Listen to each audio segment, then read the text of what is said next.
Good afternoon. Welcome to the Demystifying State Commissions and Appointments webinar. I am Cathryn McLean with UCLA Alumni Affairs and Government and Community Relations. Thank you all for being here. Today's event will feature welcome by UCLA Alumni Association board member and former California State Senate Majority Leader, Dean Florez, and by UCLA Chancellor Gene Block. Jennifer Polikides, Associate Vice Chancellor of Government and Community Relations, will moderate a conversation with the Governor's Appointments Secretary, Cathryn Rivera, and a panel discussion with Cathryn and 3 UCLA alumni who are currently serving or who have served in the past on California state boards and commissions. Before we get started, just a few housekeeping items.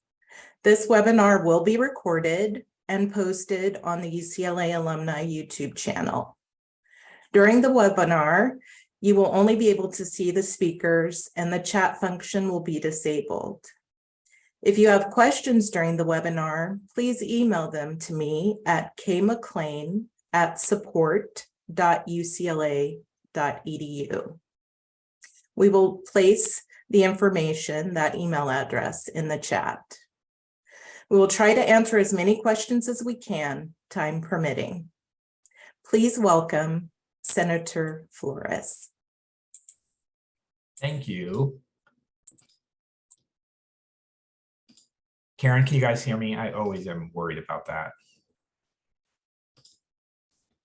Okay. Good. Well, thank you, everyone. I appreciate everyone tuning in today. I would like to say a couple of words, first and foremost, about UCLA. First and foremost, I started my career at UCLA. I was a student body president. I learned public service literally on the steps of Kirkhoff Hall.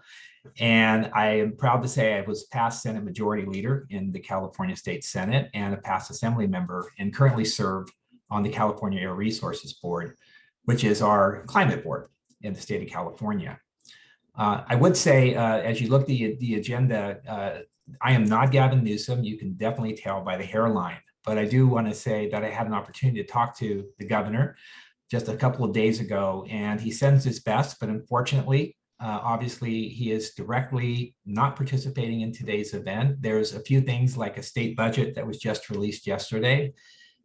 He's dealing with all sorts of items, as you know, the wildfires, pandemics, drought, and most recently, all of the rain that has hit California. We appreciate the governor's being very busy. And I will say, I do know that we are thrilled to have my good friend, Cathryn Rivera, who's the governor's secretary appointments, tell us how vast our government is. And I think why both the governor and our appointments secretary need our help as Bruins. I do want to say thank you to the Alumni Association, to Ann and others. We had a conversation about the 300 to 400 positions in the state of California, the boards, committees, the task force, the authorities, everything from the smallest advisory board to some of the largest rulemaking bodies in the nation.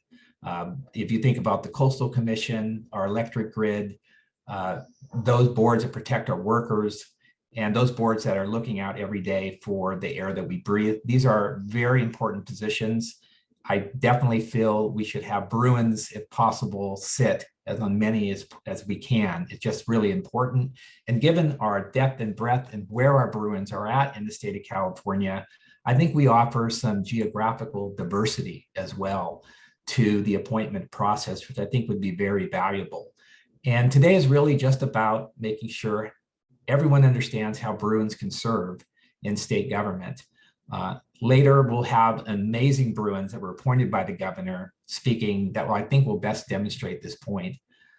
Again, I just want to thank everyone for coming. I know the governor definitely sends his appreciation. I think we're going to learn a lot today. And I think hopefully everyone will be inspired enough to put in an application to find something that fits their interest, your interest, the state's interest. And hopefully we can get more Bruins throughout all of these decision-making bodies in the state of California. With that, I'd like to introduce our amazing UCLA Chancellor, Gene Block.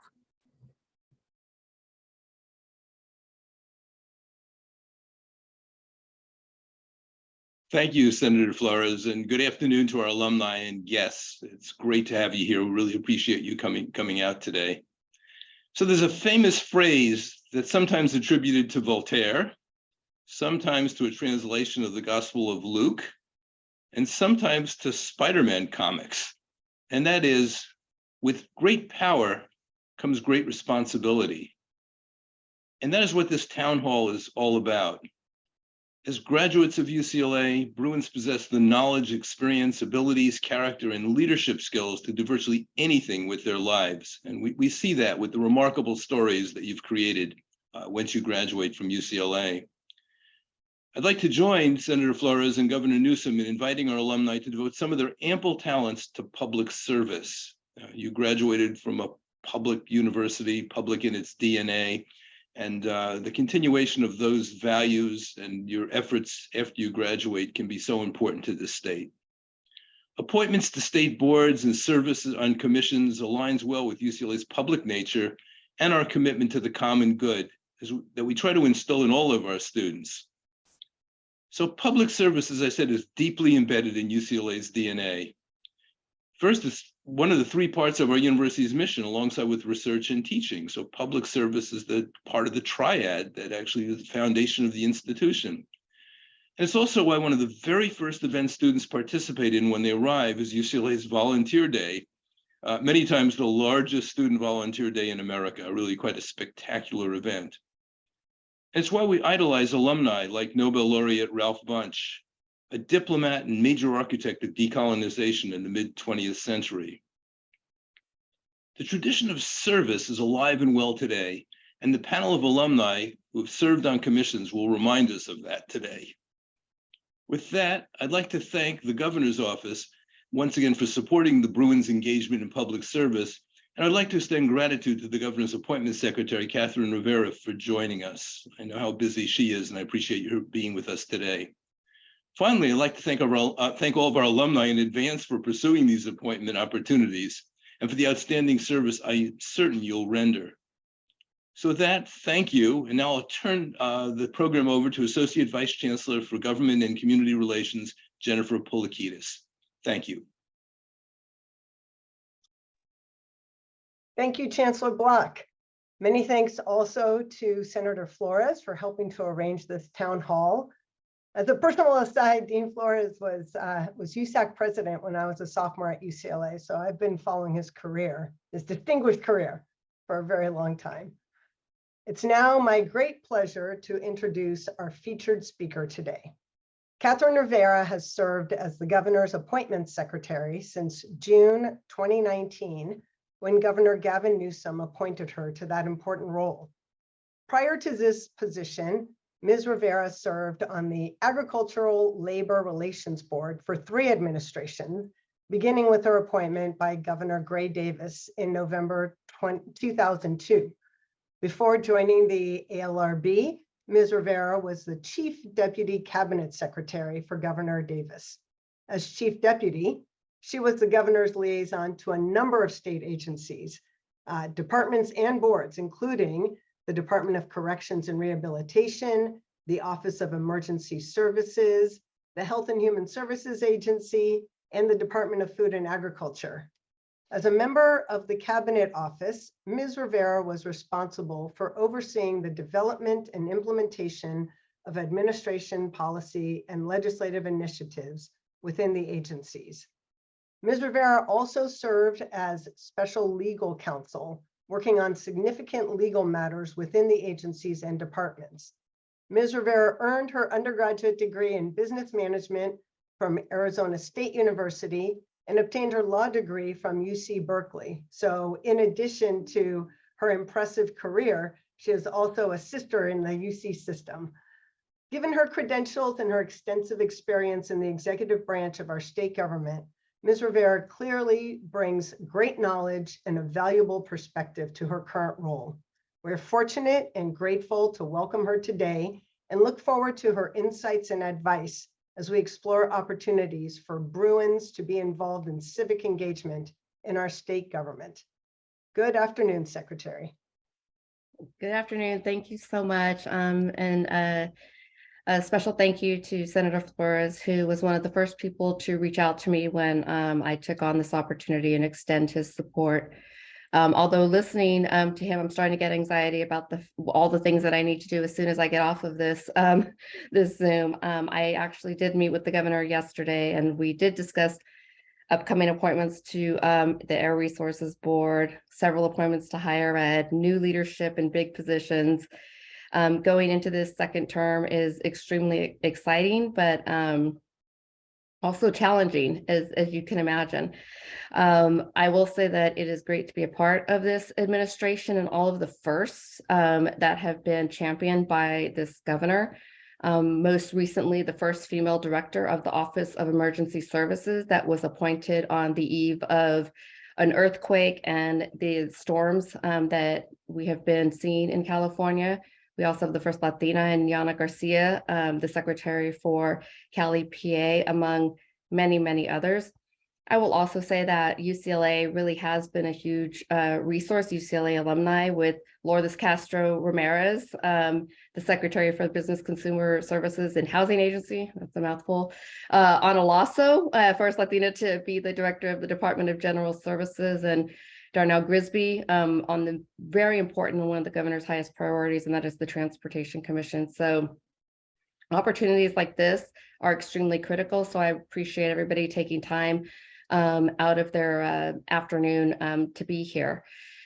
So with all of that, what I will say is we are moving very large numbers right now. And before I did appointments, I didn't know appointments. As you mentioned, I was a policy person. I was a lawyer. Special hello to Cynthia Florez, who I really looked at when I came off of the ALRB after 16 years, and they asked me to go into the governor's office as my replacement. And am proud to see her be so successful on the ALRB and continuing the progress there. But we have a lot more to do as we head into this term. What I will say is there's a certain cycle to an administration. So people we appointed 4 years ago or 2 years ago, they are coming in floods up and terms are ending. And so it is just a lot of change and a lot of work. But that is why the governor, we do meet with him every other week in order to go through all of the appointees. I know some people probably have some idea about the appointments process. I will say until I took this job, I really did not know, even having served in the governor's office. But for those that do not, I appreciate the opportunity to really, as you put it, demystify the process and, hopefully ask you to please consider applying yourselves or encouraging others to apply. I think there is definitely a belief that the appointments process is an insider's game. And what I will say is that we are now close to probably 4,000 appointments that this governor is responsible for. So we would not get very far if we only relied on people we knew. So it is not as glamorous as it might sound. We are one large employment agency. So for that reason, we really must rely on our online system that is at the gov.ca.gov website. In addition to the application on there, we also have all of the boards and commissions, which is updated monthly as far as vacancies and what we might be looking for at the time. Also, one of the things that I added, I'll just say, having come into this job, it was unique because I had been an appointee on the other side 5 times. Every time it was different. So I tried to take the good things and the bad things and kind of try to make some changes. One of the things that this governor really wanted was transparency. So for example, I have a list of all of the deputies and their portfolios listed on the website. So if there is something you're interested in, you can go directly to them. The other thing you will get from them is a response. Because again, I told them, we're not too busy. This is our job. So we will be responding. And if people have questions or want to have a discussion about opportunities, I really said, I don't want people to have to, hunt and peck in order to get to the people that are responsible for these portfolios. The other addition that I made was a list of current opportunities for paid jobs. within the administration. So it's a very simple document, which simply lists and is updated monthly if we're looking for a general counsel somewhere, or a legislative director, or a communications director, or if there's a board or commission that we are struggling with trying to fill. So we put that up there as well for people to take a look at, in order to encourage people to really look at how they could actually come into a paid job within the administration. I will say that the most common question that I get is, what is the governor looking for in appointees? And I will repeat what he has said many times, and that is he is looking for an administration that looks like the population it serves. I will tell you, when I interviewed with him and he told me that, I was skeptical. And I said, if that's true, you are going to have to break some of the old rules. You're probably going to step on some toes. If you want geographical diversity, you're going to be maybe searching only in the Central Valley or only in the Inland Empire. And your LA friends and your Bay Area friends are probably not going to like that. And he was adamant that he wanted to do things differently and that he would have my back along in the process. And that is exactly what he has done. And when we talk about diversity, you know, we came in, we've made progress. I will say over 50% of our appointees identify as female, like that's kind of a given. Ethnicity also huge leaps and bounds and progress there. So what we really talked more about is the diversity of experiences. You know, what is it about that person's experience? Is it their geography? Is it their upbringing? Like, what is it about that has led them to want to serve? And I often share my story because it is why I chose to go into public service versus the private sector. You know, my parents were farm workers, and they had me when they were 20. They were very young, and I went to first grade in clothes that my mother made me. And it is that type of experience is something that you carry with you day in and day out. And during COVID in particular, and watching families struggle, it's something that you can understand. It's not just sympathizing, it's empathizing. And so when we are talking to people, it really is about, you know, how is it that you are able to kind of connect with what this job requires? And so on the application, for that reason, it's fairly detailed. We get into all your business and it asks some very sensitive questions, but my advice to people is to share your story. I have often had people say, well, I didn't apply because I had this experience, or I had a bankruptcy, or when I got a DUI, or, I did this when I was a kid, or I served time, or any number of reasons. And what I will say is, for this governor in particular, we know that people have had varied experiences, both successes and failures. And I have never seen a governor more here for a comeback story than this governor. So share it. It's confidential. Nobody else sees these applications. In fact, nobody even in the governor's office sees these applications other than our staff.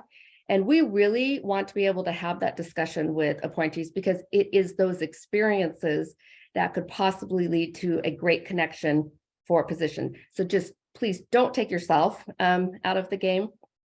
The other thing that I will say is that when we review applications, people will often say, well, I put one in and then I never heard back.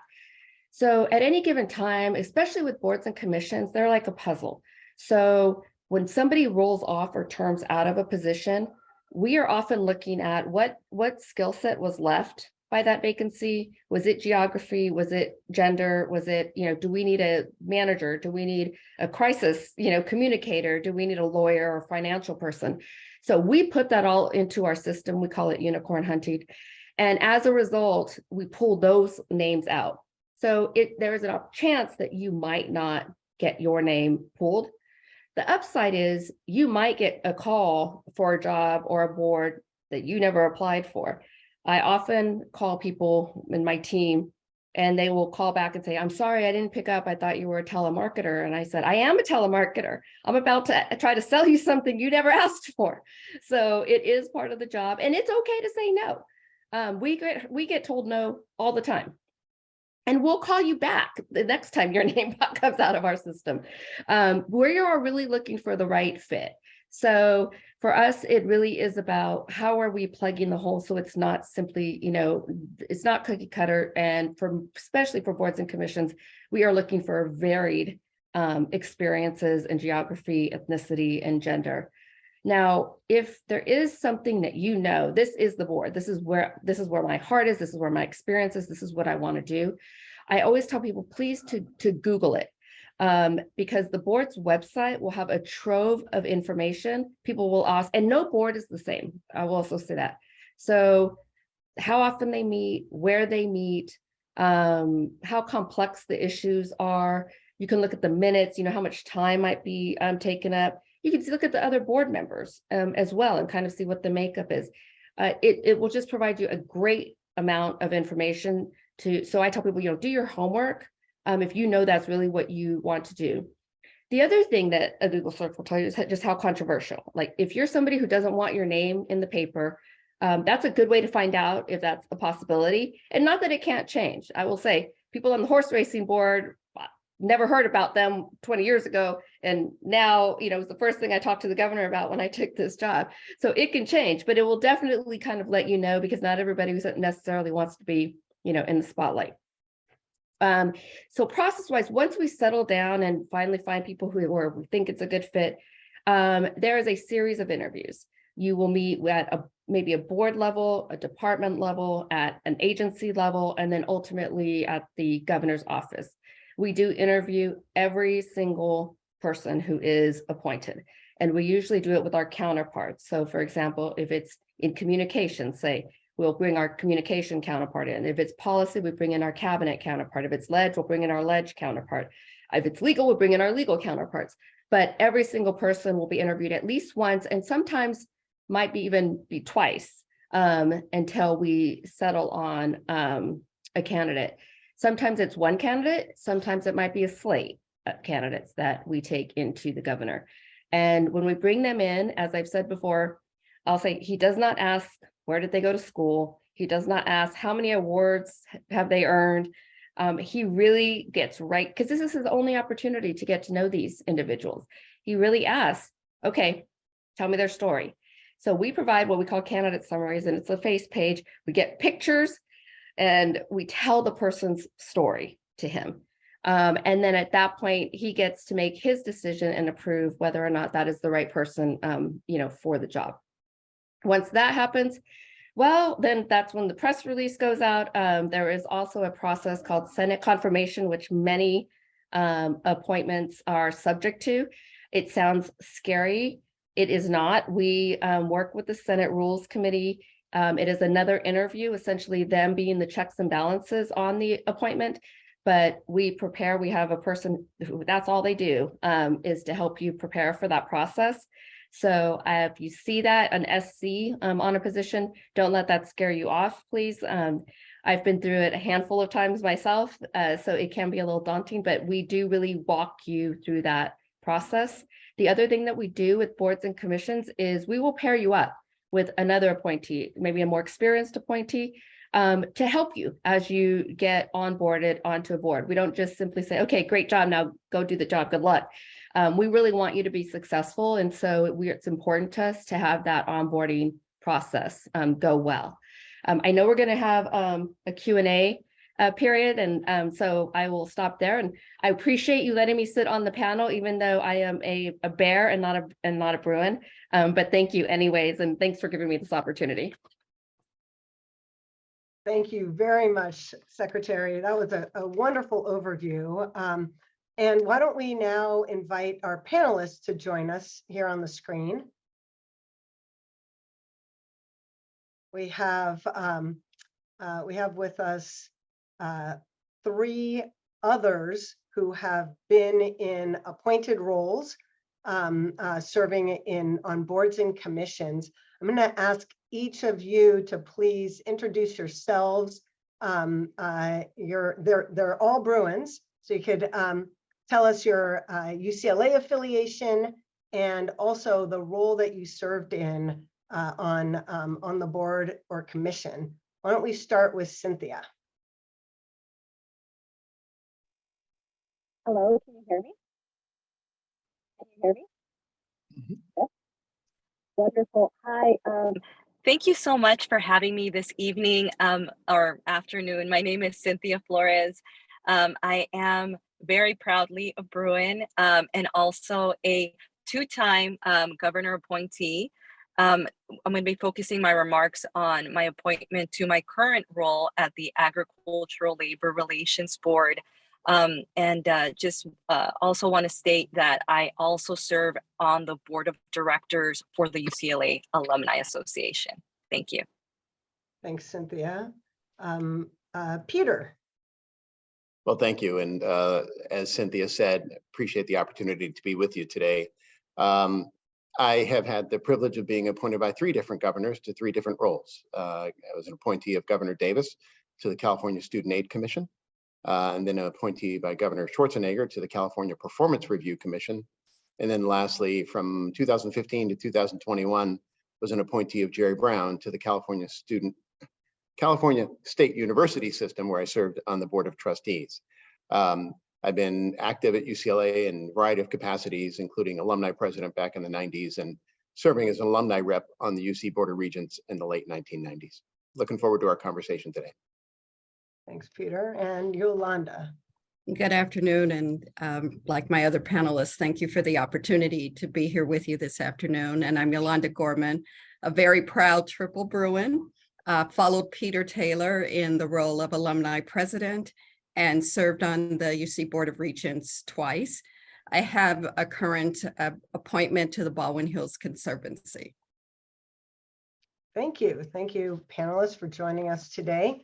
So we'll have a bit of Q&A here, and I think this will apply, the questions will apply to everyone. So you all could jump in as you see fit, including, of course, Secretary Rivera.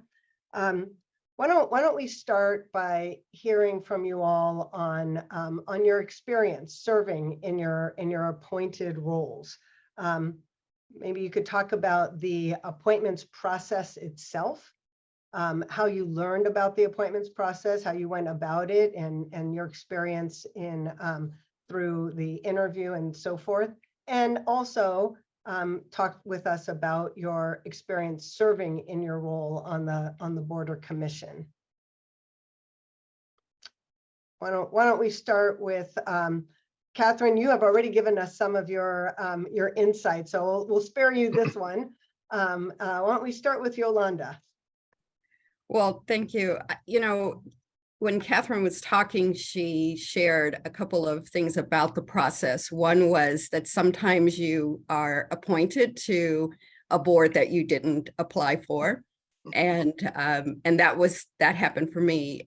I had applied, oh my goodness, it was about a couple of years before I got a call back. So the other thing is that sometimes it takes some time for you to get an appointment. And it was sort of out of the blue that I got a call to serve on the board of the Baldwin Hills Conservancy. And just briefly, that role is the Conservancy acquires open space and manages public lands within the Baldwin Hills area of Los Angeles. And it includes about 480 acres of public parks that are managed by the state, the county, and the city of Los Angeles and Culver City.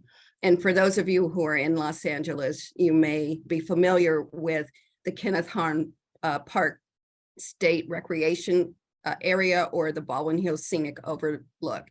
And I knew nothing about parklands except that they existed in my neighborhood. But one of the reasons I really was excited about the opportunity was primarily because I didn't know much about it.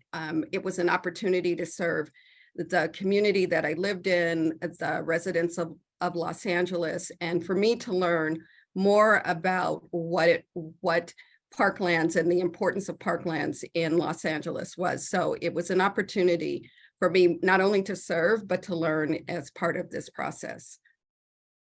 Thanks, Yolanda. Cynthia, yes, please.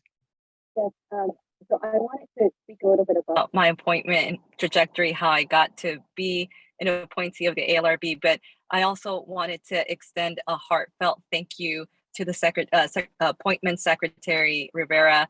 It means a lot for me to know that I was appointed in essence as a replacement of her on the board, because she has a tremendous legacy at the ALRB, and talk about shoes to be filled. So no pressure.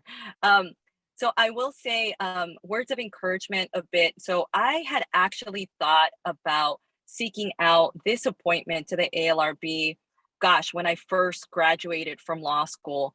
So I was very eager to be on the ALRB. And to reference Yolanda's point, when I first went for an appointment, I actually was told, you know what, why don't you, apply to, or would you mind serving on this particular board, which at the time was the Health Professions Education Foundation.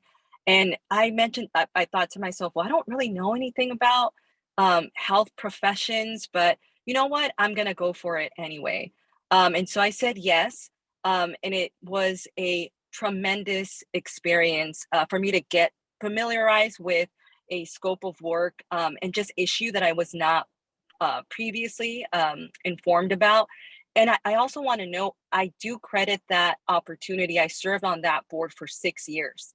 And so it was almost a preparatory appointment because I had served on that appointment, which was a volunteer appointment. And when seeking my current appointment, it was a point of reference for me to say, you know what, this was a volunteer appointment. I went to every meeting. I was an active participant. I was a good board member over the last 6 years. And I just want to state that, first, if at first you don't succeed, try again. Also be open, right? Because there might be openings to appointments that you may not have envisioned serving on those positions, but they're tremendous learning experiences. And if and when you are appointed, whether it's a volunteer appointment, a part-time appointment, a full-time appointment, understand the importance of and really the honor of being an appointee, and taking that into consideration and doing the work that you're appointed to do. So that's all I wanted to say. Yeah. I would add, Jennifer, being on a board or commission can be an incredibly rewarding experience. Again, of my various experiences, I will say serving on the Cal State Board was probably the most rewarding thing I've ever done in my life. It was really just a great opportunity. I was chair of the Finance Committee, chair of the Educational Policy Committee, and to have a chance to roll up your sleeves and be in the middle of the higher education public policy debate was really very gratifying. But one of the things Cathryn mentioned, periodically you're going to see your name in the paper, and there'll be stakeholder groups who every now and then will seek you out and try to influence you and or suggest you take opposite points of view. And so you need to be prepared for that as well. The other thing I think I've learned, and I didn't expect it when I went to it, I've had the privilege of serving on various boards, a couple of foundations here in California, the Irvine Foundation, the Getty Trust, and of course the Alumni Association. I currently chair the board of Southern California Edison. I will say public boards are about as time consuming as any board I've ever been on. So be prepared to make the commitment. That's very, very important, because it's not just a matter of showing up 4 times a year and casting a vote. A lot of preparatory time, a lot of reading time, meeting time. And so you have to be, resolved to the fact that you're really going to be truly engaged. Come prepared, as Cynthia said, and do the job that way. I will also say it's really important to remember you're on the board and you're not staff. For what it's worth, board members are fiduciaries. You provide strategic advice. You mentor the people who run the agency or the commission, but it's not your job to do the job. And so ultimately, if you want the full-time job, as Cathryn said, apply that way. But as a board member, there is a line, and it's important to understand what your role is and what your role is not when you go into these boards and commissions. Thank you all. Great insights. Cathryn, I have a question for you, a follow-up from your comments. You mentioned Senate confirmation. Is that required of all the positions or certain ones? There are some that are exempt, but the majority of them are subject to Senate confirmation.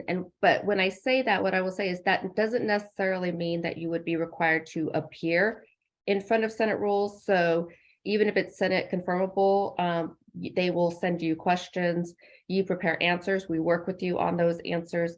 And then very often they may, when we call it NRTA, you're not required to appear, and they vote on consent in order to move you forward.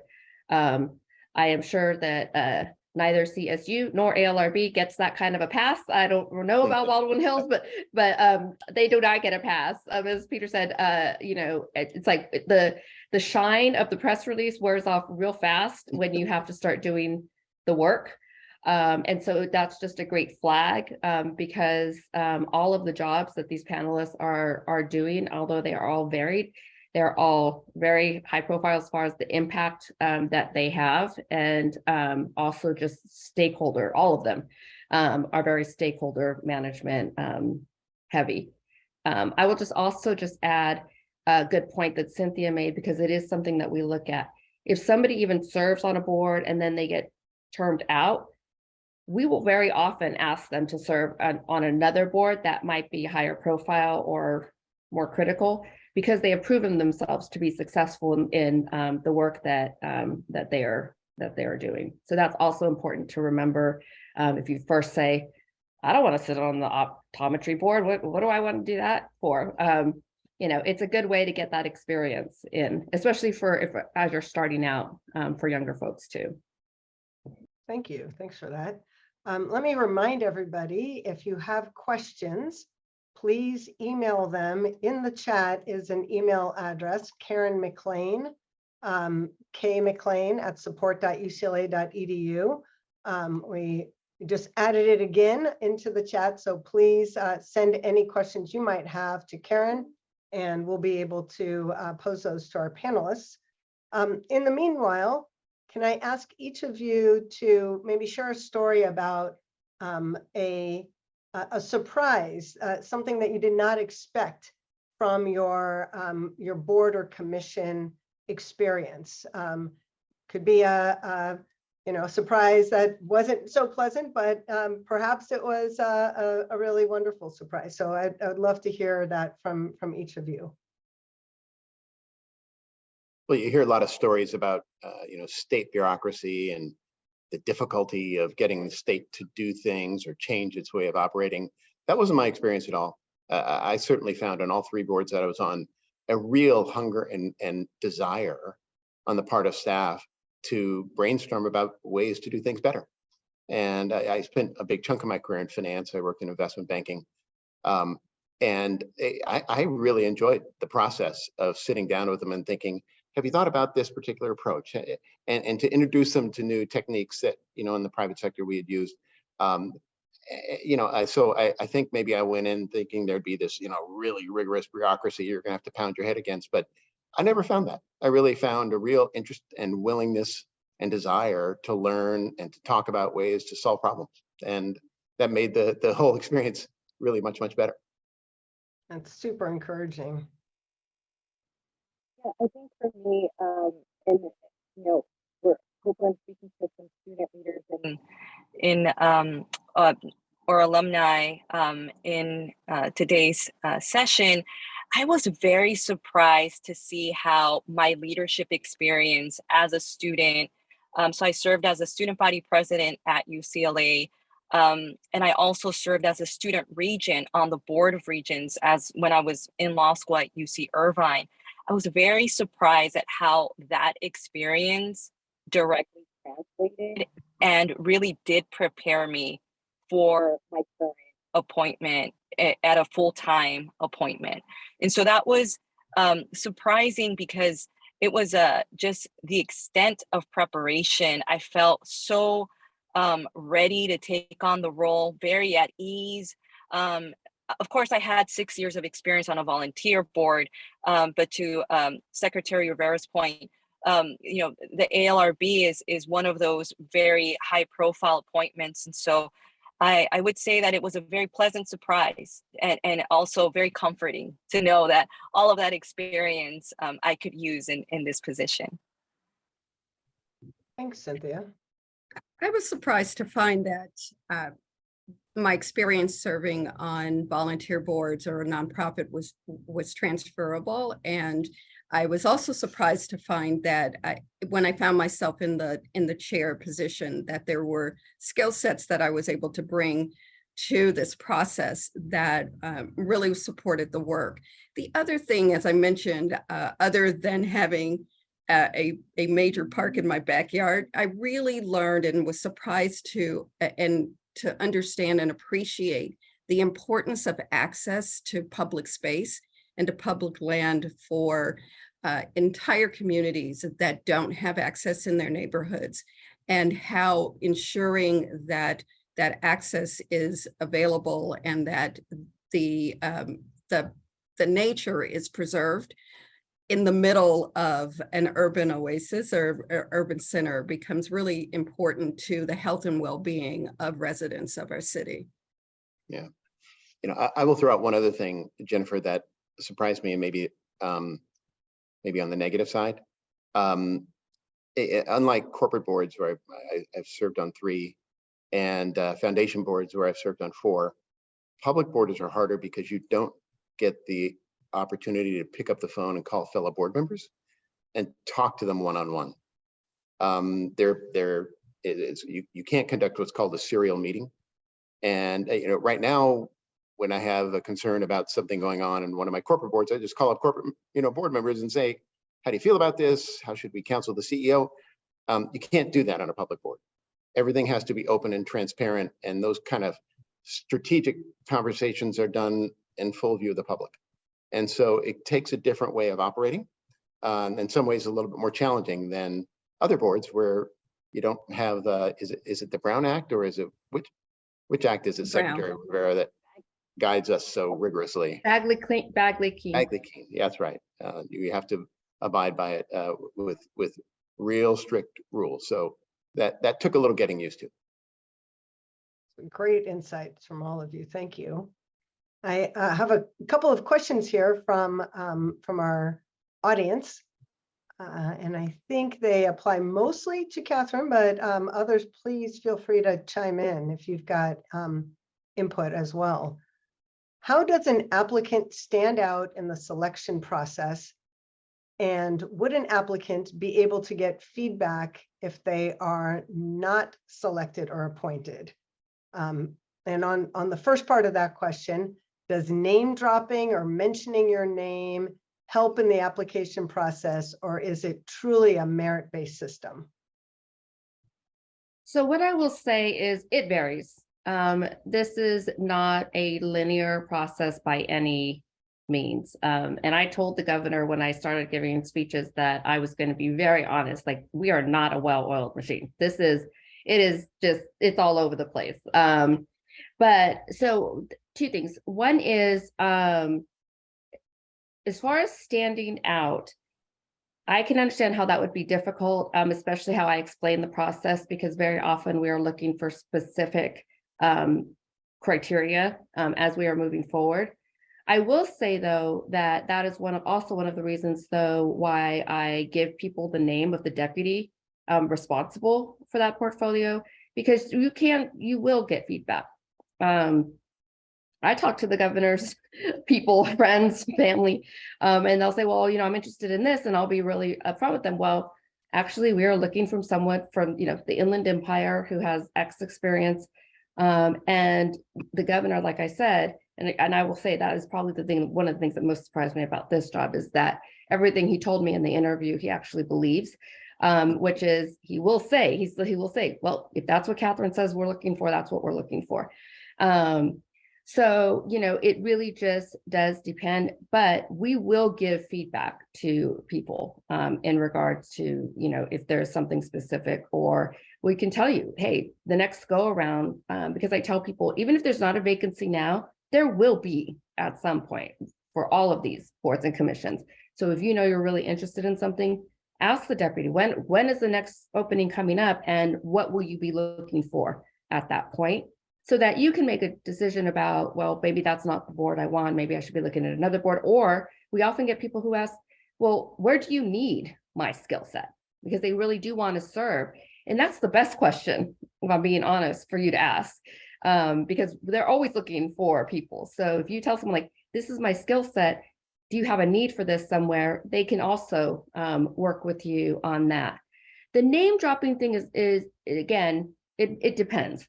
The governor said, obviously, I will say, if there is somebody that I know and trust, and and they call me up and say, hey, this person would be fabulous, I'm going to pay attention to that. If it's just for the sake of my assembly member or my senator, what I will say is any name that comes in should be value added. So if that person knows you and can speak to your skill set and your qualifications, I don't really care if they're an elected official or, your last boss. I'd much rather have value added in order to make that determination than simply the name. Because what I will tell you is there's a lot of people that the governor knows that have never received an appointment. So I'll just say it that way. It really is about, it really is more merit-based, I would say, than maybe other administrations. Although I'm not saying that, I'm just saying, I will say for this governor in particular, it is. Thank you, Secretary. Just for the folks in the audience, please do look in the chat. There are a few links. One is to the appointments website. So if you haven't already connected with that website, take a peek at that.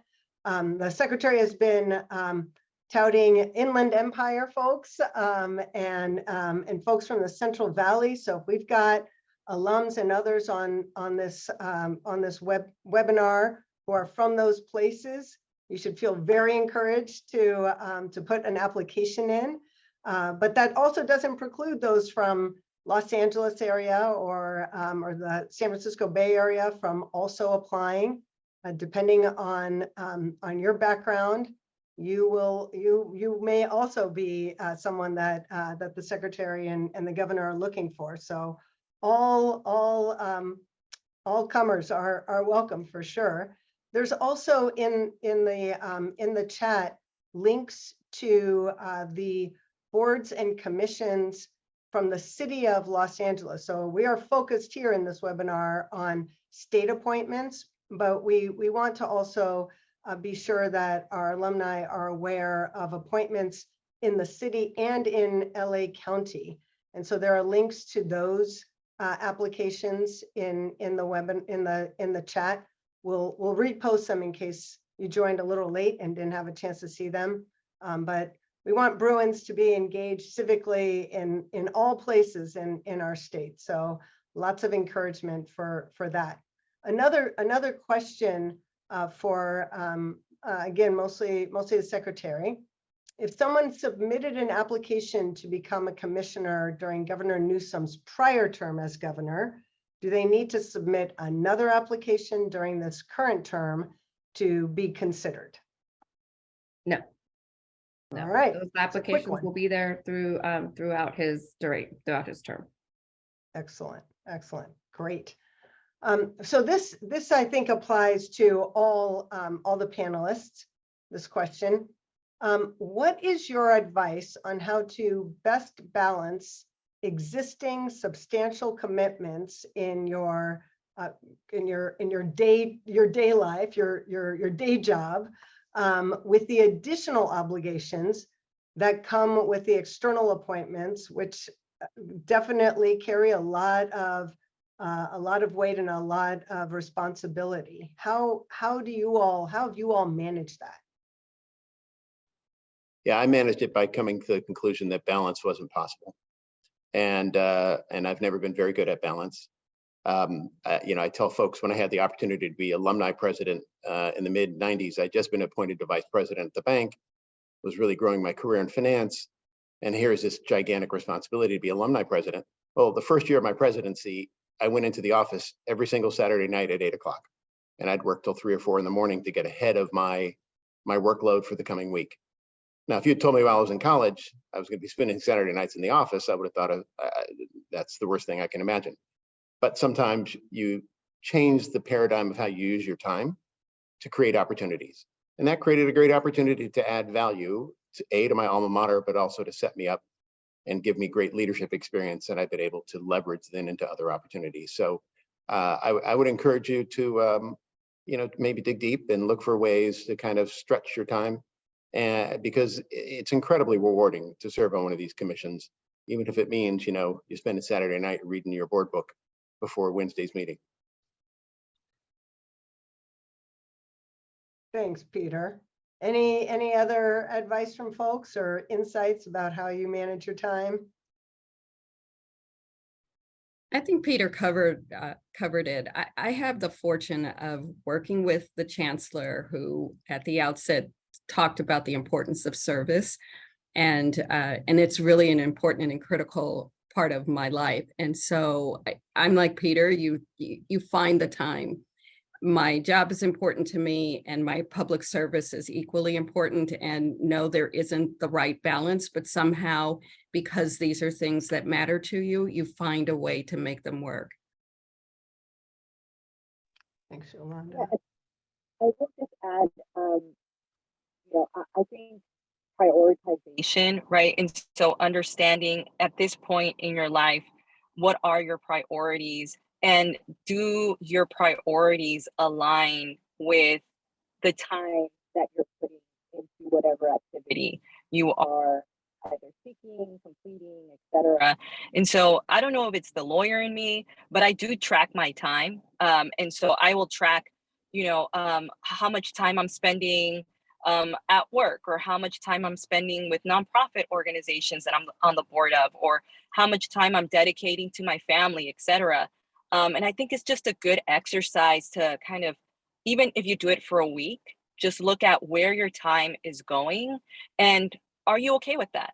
Does that align with the priorities that you have set for yourself right now? And I think it's a wonderful exercise, and it's also a concrete way for you to be able to visualize where your time is going, if it aligns with your priorities. And if not, maybe it's time to either create a little bit more time, or to reconsider what you're giving your time to. Thank you, Cynthia. A question here that actually it's a couple of questions that are related to partisan politics. So question one, is there an expectation that that applicants or ultimate appointees be totally aligned politically with this administration, or is there room for diversity among the political spectrum? Start with that. Yeah, I mean, so we appoint people from all parties, from independents to Republicans, and Democrats. So we, again, when the governor talks about the way having people having appointees look like the people they're serving, I think that's part of that aspect. That being said, it is the administration, and he does have goals for the administration and how things are carried out.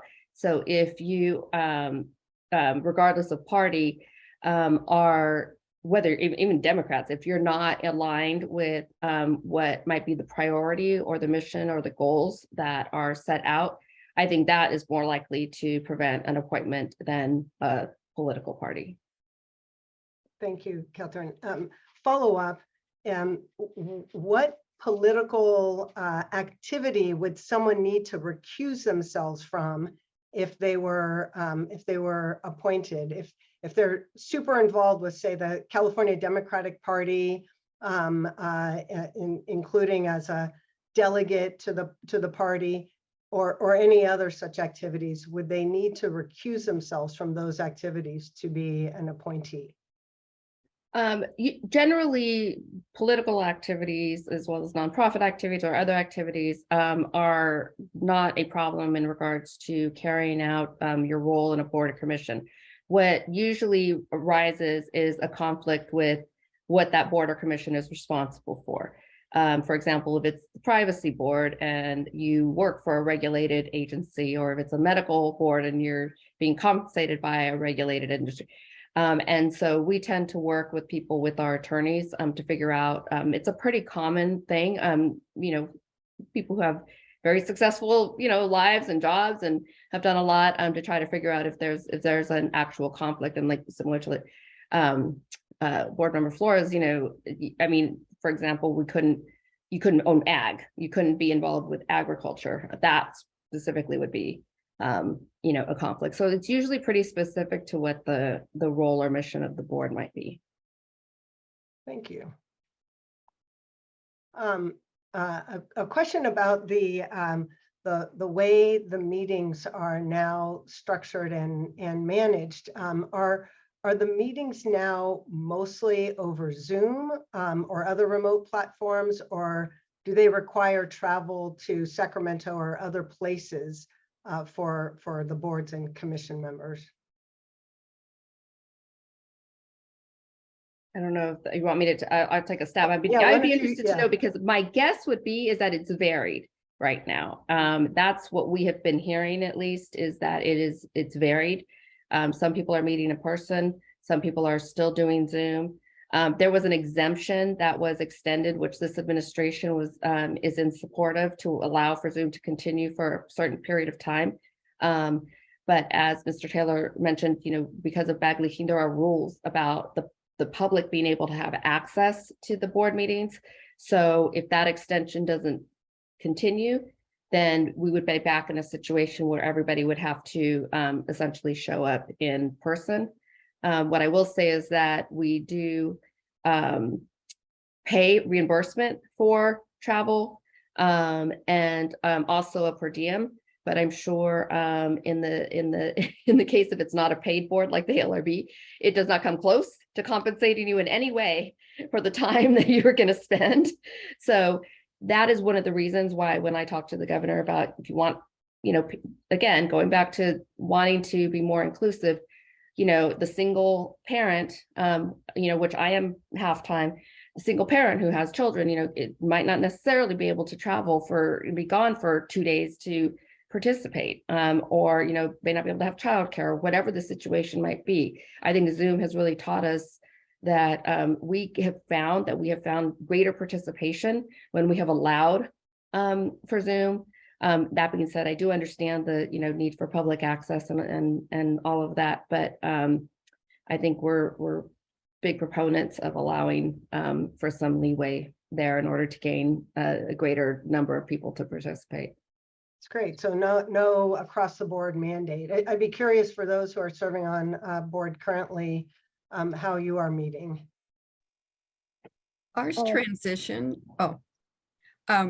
So we were fully remote, obviously, during the pandemic, and there were ways to engage the public.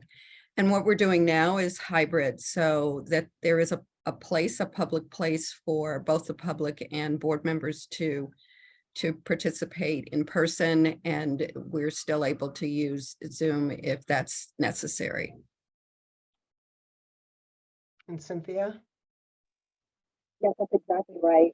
So we've adopted, in line with the governor's executive order that has allowed for us to convene remotely, we do have our bi-monthly meetings accessible both in person. So we do have a headquartered location in Sacramento, but we are also able to participate as board members and also allow the public to participate via Zoom in our board meetings. I will say, depending on the board that you might be appointed to, there might be some travel incorporated. So for example, for the ALRB, over the last kind of year, we've decided we wanted to do some of our board meetings at our regional sites. So in December, we hosted a board meeting in the Indio area. In August, we hosted a meeting in the Salinas area. And so there is an opportunity for some boards for there to be some travel incorporated into your service. Thank you. For all the panelists, can you speak to the diversity of the boards or commissions you served on? Age, gender, ethnicity, general background. Was it a diverse board? Is it a diverse board or commission? And explain, if you would, your experience as a part of that board and what you brought in terms of the diversity. Cynthia, do you want to start? Sure. I think our board is fantastic. I often consider us an A team I think we all bring just such different, diverse experiences, and it really helps us do our job to the best of our ability. You know, there's diversity in terms of ethnicity, there's diversity in race, there's diversity in also just experience, regional diversity, areas of practice and or like career background. We're only a board of 5, but I do think, you know, we're very, I think we're a very good representation in terms of career background and also knowledge and experience with the field of expertise. And so I've had a wonderful experience on the board, and really truly think that it was very well put together, I think.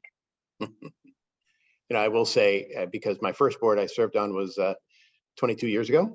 As Secretary Rivera mentioned, there's been a big improvement in terms of the diverse mix of commissioners, trustees, and the like throughout the state of California. The first board I served on, California Student Aid Commission, I was the only person of color. And now you look at the Cal State system, Secretary Rivera, what you wrote, 16 people, 16, 18 gubernatorial appointees, I think, to the Cal State system, similar, I think, to UC. And it's a great mix. And again, not just ethnic or racial diversity, but professional diversity, and it just is really kind of very healthy, I think, for an organization that has a big board to have all those various kinds of experiences that people bring to the table and different perspectives. So I think the state has made great strides, at least my narrow experience in this space, and I hope that continues. Great. Yolanda, anything to add? Not much to add. I would just echo the importance of the diversity and the changes that have occurred. I too appreciate both the diversity of perspective, experience, and expertise that comes to the table.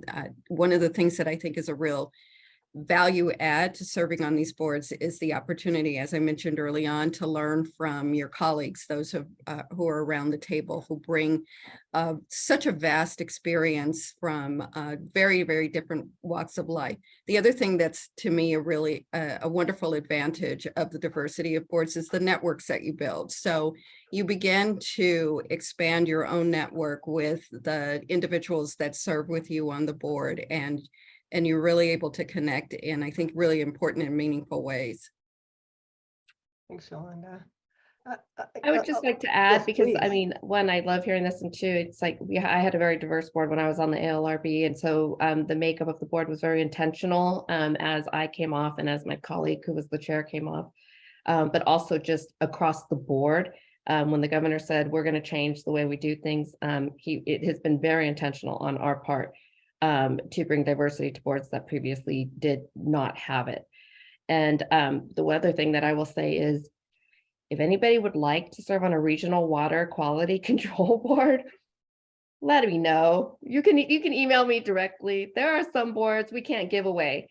So, and those boards lack diversity greatly. And I feel awful because when I go in, I just feel like my hands are tied. So I'm just going to make that pitch out there. If you want to be on a water board, please reach out.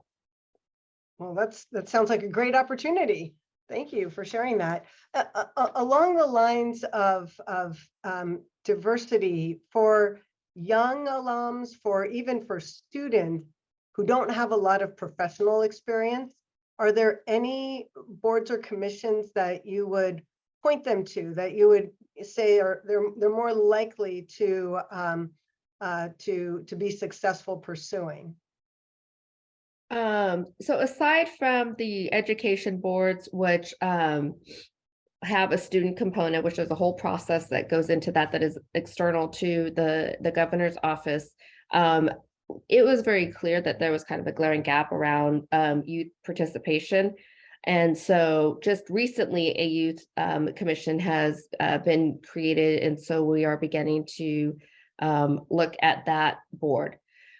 For those that may be more just young professionals, I always encourage them to take a look at, we have hundreds of licensing boards. If there is a profession, there is a board for it. And most of the appointees on each of the licensing boards are, as you can expect, licensees. But every single one of those boards has a slot, which is called a public slot. And that is supposed to be somebody that does not have experience or a vested interest in the subject matter. It is essentially the people of California slot. It is accountability. It is who we often work with. And it is a great starting point to get into public service. And ultimately, if you have a goal to be, in another board, a higher profile board down the road. And once again, I'm not doing myself any favors. I know not everybody wants to be on, the podiatry board or the structural pest board or any of that. But if you want to learn how to be on a professional board, it is a great place to start. And it is one area where we are always looking for individuals. So for our young professionals, I really would encourage you to take a look at that, which are also listed on our website. Thank you. To all the panelists, did you find that when you joined, especially your first board or commission, you were able to identify or work with a mentor on the commission or board? And then as a follow-up, do you have you served as a mentor to a new board or commission member? Well, the Cal State actually affirmatively assigns an existing trustee to new trustees. And I've had the privilege of playing that role during my tenure. And it's very, very helpful. Just, on the basic stuff like, how come the meeting is structured this way? How do you raise your hand in order to make a comment? Just, little things like that sometimes you're not sure of as a new board member. So I think boards are headed that direction. I don't know, Secretary Rivera, maybe you encourage people to seek out that mentor, but it was very useful for me when I joined the Cal State Board, and then the role that I played for others when I had a little bit more experience. I will just add that when I left the Gray Davis's office and went to the board, I was, in my mind, looking back, extremely young and did not really know what I was doing. So I did have a mentor, Genevieve Shroma, who is currently on the Public Utilities Commission as an appointee, and who was the chair of the board. And we actually served together for 16 years before she was plucked to the PUC, and then I was plucked to the GO. And that was critical to me to have that partnership. And that is one of the reasons why I try to work very hard to partner people up with the mentor. I also do everything I can to serve as mentors, especially for those that are coming, into public service maybe for the first time. So I'm hoping that we are doing a better job of making sure that people feel supported in that way.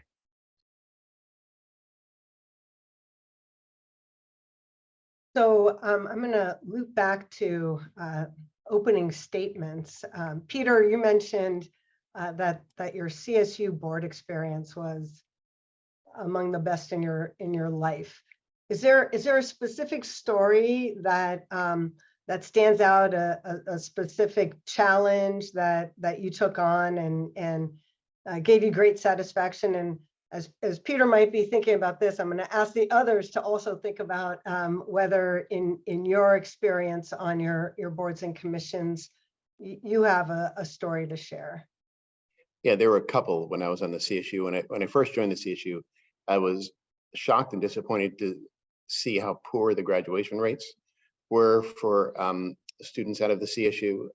Some of our campuses were absolutely awful. And there was an opportunity to say, this is unacceptable. And interestingly, there was a real hunger inside the institution because everybody knew that our graduation rates stunk and really wanted to focus. And again, we had the support of Governor Brown and now, of course, Governor Newsom to say, hey, you need to launch an initiative to change that. And so the graduation initiative, it's called GI 2025, was born out of that and has received substantial funding from the state for very specific strategies around this, but it was culture change.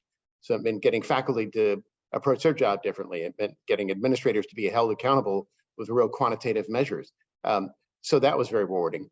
And I think the other one was just helping the Cal State system look for ways to operate a little bit more efficiently.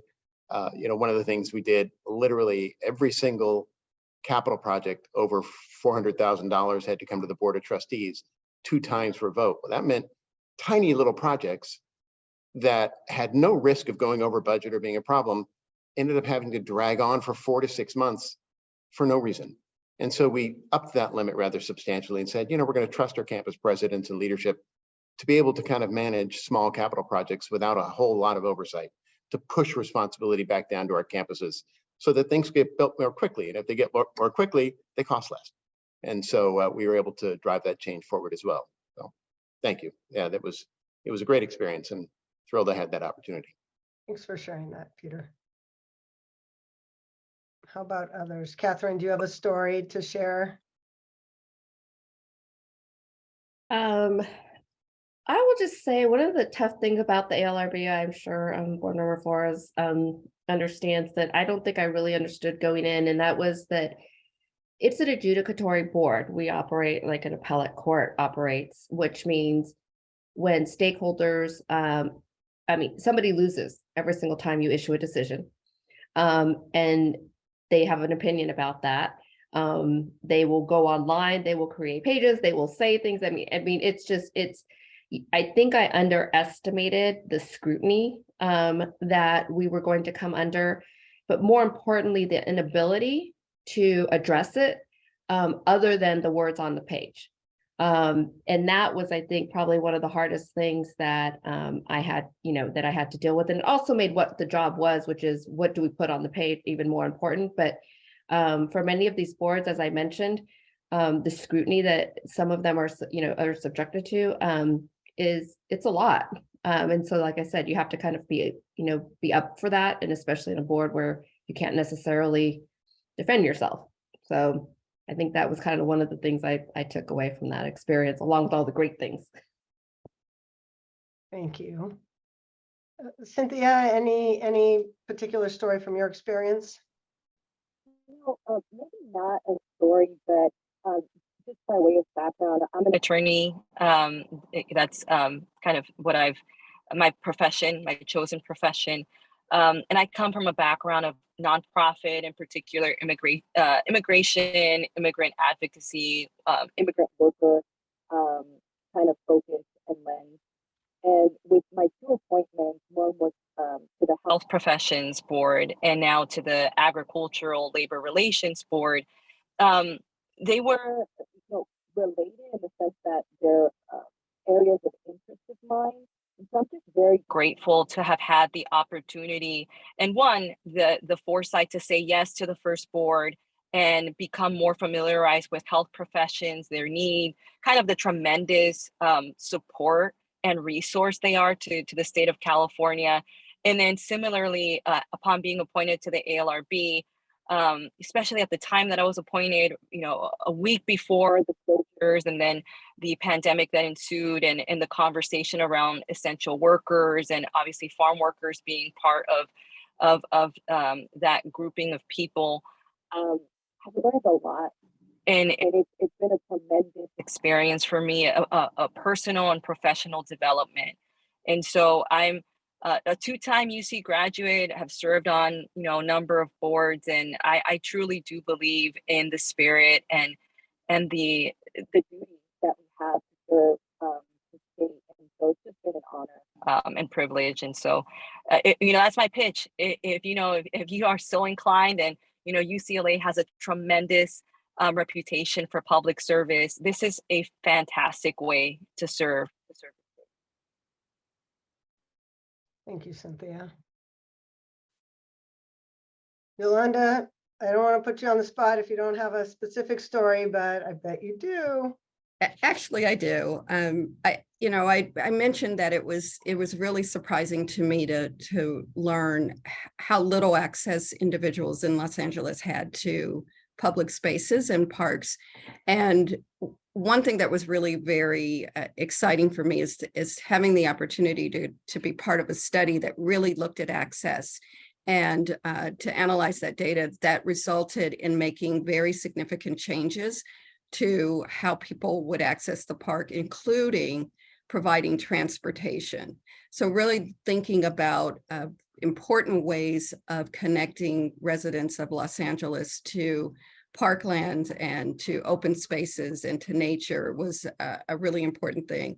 And then I wanted to just follow up on something that Cynthia said about how, how rewarding the experience has been, including prepping me and to also serve as a county commissioner for women. And I think, one of the great things about doing this work in public service is that it sort of grows on you and you can leverage it, and that it gives you opportunities to have impacts in areas, one where you may not have considered that you would, and then also to have opportunities in places that really matter to you. And that even growing in learning in places where you didn't think you had a passion, the passion grows, because there's something so important about giving residents access to open spaces and creating, again, healthy environments that I didn't think about before I began serving on the Conservancy Board. And I'm such a powerful advocate for the opportunities that we didn't know, that didn't exist, that don't exist for a lot. That I think the service on a public board really offers you an opportunity to fulfill a passion and to serve a community or serve your community or your state in very important and critical ways. Thank you. There's certainly a through line here with all of you and your devotion to public service, but the fact that what makes you most excited about the work that you've been doing with your boards and commissions is when you've been able to make change that provides more opportunity and improvement for the lives of Californians, and so that's really heartening. I imagine that many, if not all, of the people who have joined this webinar are interested in that, or have an interest in that public service and giving back to California. Secretary, you mentioned that you're having a hard time finding people to serve on the water quality control boards. So in addition to that, are there other boards where you really could use some help with folks who are interested in serving and may not necessarily have experience or even an instinctive interest in the topic, but are willing to put the time in to learn and to serve?